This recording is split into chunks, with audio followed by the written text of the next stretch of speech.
Elon Musk certainly stirred it up and took shots at the old F-35. Despite its stealth characteristics, he's gunning for it, saying it's obsolete. In fact, last week, he put out a tweet saying that the F-35 design was broken at its requirements level because it has too many things and too many people. It was expensive, complex, jack of all trades, master of none. Success was never in the set of possible outcomes.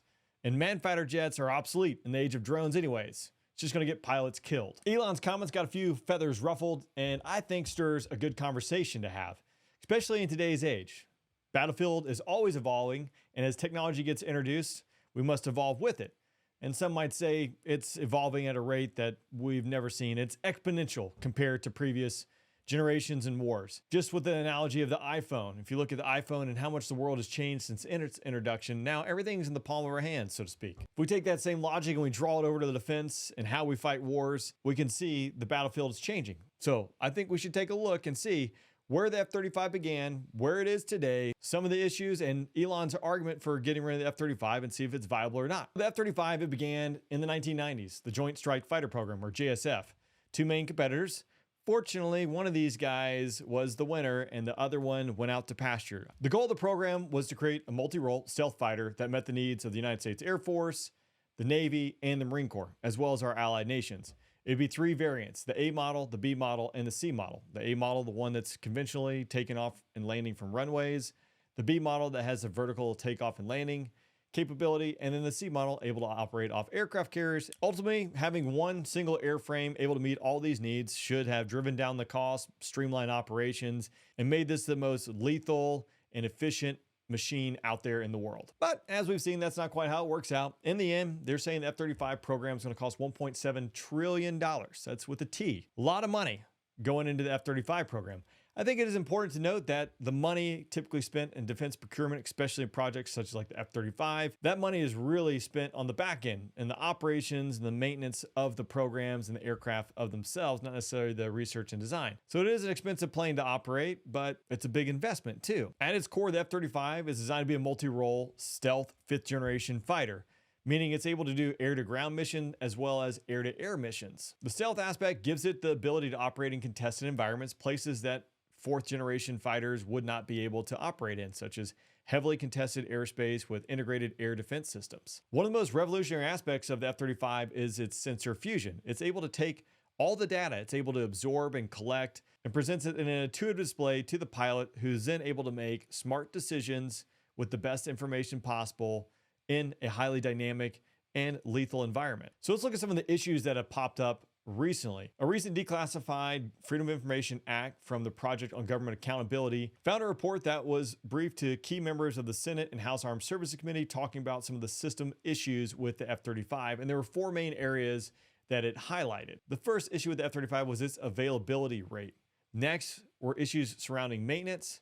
The third issue around its 25mm cannon and accuracy issues. And finally, delays with improvements, which we'll talk about the TR, the technology refresh, here in just a minute. But first, some of the specific problems the report dug into was the fact that the plane is smart and it monitors itself and systems. When parts are breaking or need to be replaced, it's smart enough to notify maintenance crews ahead of time or when they download the information post-flight of what needs to be fixed. However, it triggered a fault rate on false reports 1 per hour of flight. It was designed to trigger no more than 1 per 50 hours. So that failure rate is through the roof, thus creating tons of more maintenance requirement, man hours to work and maintain these jets on problems that aren't really there. Additionally, there are critical component failures that are failing at a rate that should not be occurring. All this driving the availability rate of the aircraft.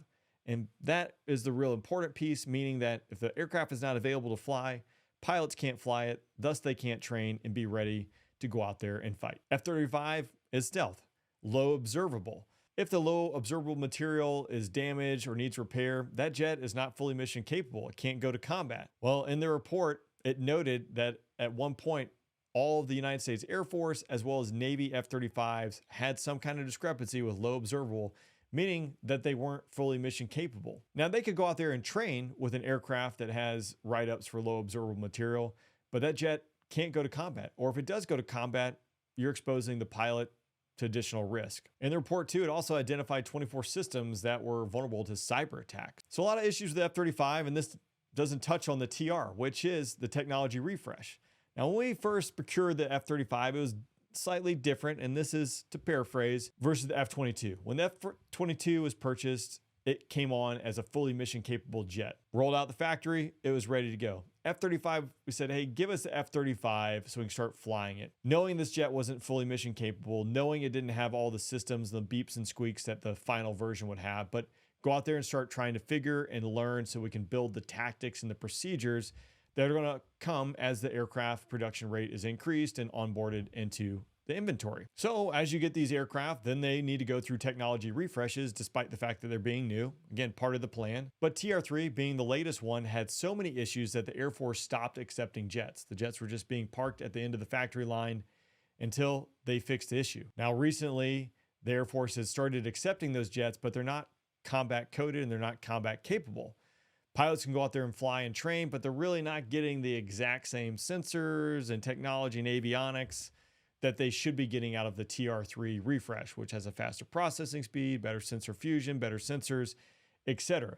And the TR-3 lays the groundwork for Block 4, which is the real upgrade of the F-35 to make it the full beast mode and its full lethality and versatility. So all those technology refreshes are having issues and delaying the program. So there are, again, significant issues when it comes to the F-35 program. So enter Elon Musk's argument that the F-35 is obsolete, we should scrap it.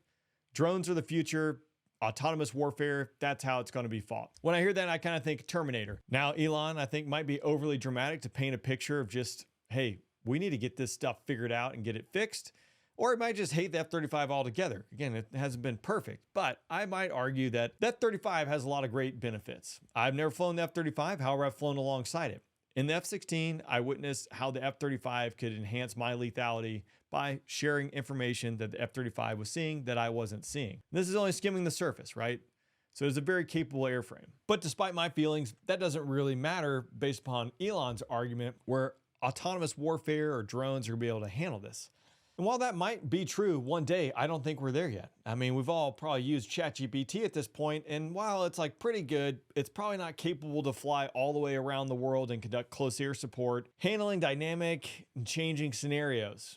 Maybe there's some AI hidden behind the firewall that we don't quite know about that you could inject into a jet and make that happen. But ultimately it comes down to capability. And that would present a capability gap if we got rid of the F-35. Unfortunately, or fortunately, depending on how you look at it, right now we need men and women in cockpits to go out there and handle the challenges and scenarios that are presented and need to be solved by aircraft. One day, the battlefield might just be filled with drones flying around. Even the United States Air Force and the United States Navy, and I'm sure other nations, are out there aggressively testing AI. We've put AI inside F-16s and flown them, had them dogfight. So the future is coming. But until we get to the point where AI can handle complex and dynamic scenarios such as close air support, we're a long ways away before we can get rid of the F-35. Maybe you could fix the procurement process. Maybe you could solve that one, and that might fix it. But ultimately, it comes down to a capability gap, in my opinion. And right now, there is no solution for AI or drones to handle and solve the problems that we currently use aircraft for. Let me know your thoughts, and I'll see you next time.